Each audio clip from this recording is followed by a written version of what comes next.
London, 1888.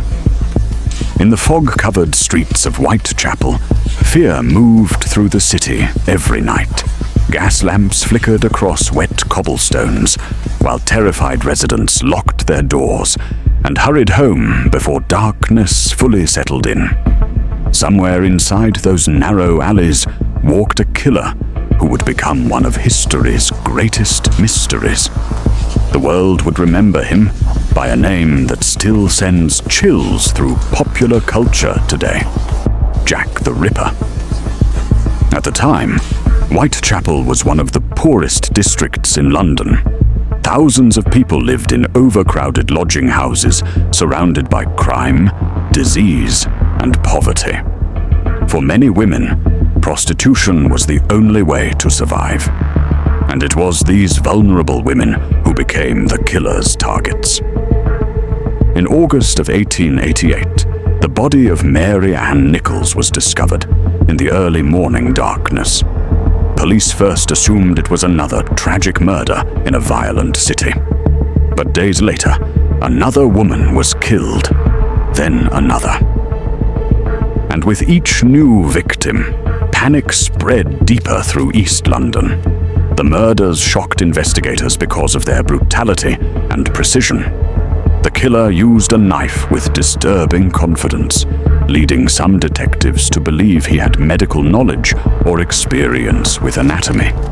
Newspapers quickly filled with gruesome details, and the public became obsessed with the case. Then the killer made things even worse.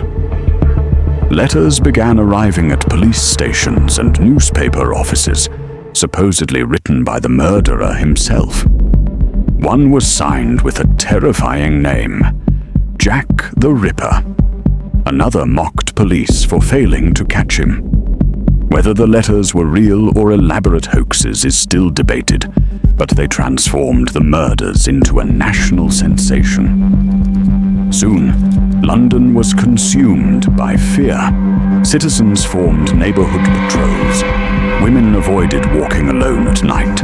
Businesses closed early after sunset, while police flooded Whitechapel, carrying lanterns through the fog. Rumors spread everywhere. Some believed the killer was a surgeon.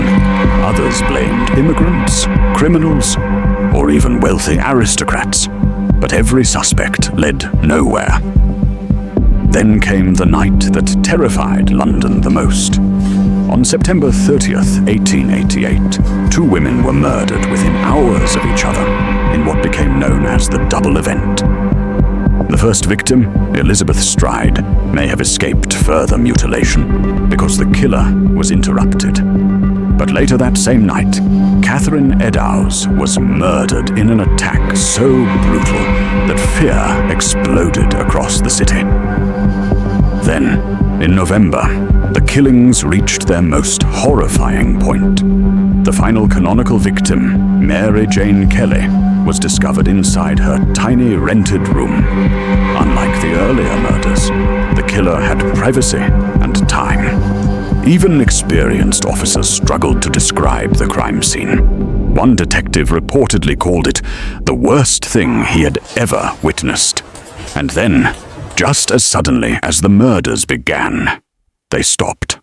No arrest, no confession, no final chase through London's streets. Jack the Ripper simply vanished. More than a century later, nobody truly knows who he was. Historians and investigators have accused doctors, butchers, artists, and even members of the royal family. Modern forensic science has tried to solve the mystery, but the truth remains out of reach. That uncertainty is what transformed Jack the Ripper from a Victorian killer into a legend. The case changed journalism, policing, and public fear forever. Newspapers learned how terror could capture attention. Police faced enormous pressure from the public, and the image of a shadowy killer stalking fog-covered streets became permanently embedded in modern culture. In the end, the most terrifying thing about Jack the Ripper may not be the murders themselves. It's the fact that after all the investigations, theories, and years that have passed, the man behind the name was never found. And somewhere in the silence of those dark London streets, the mystery still lives. If this story hit you, hit like and subscribe for more.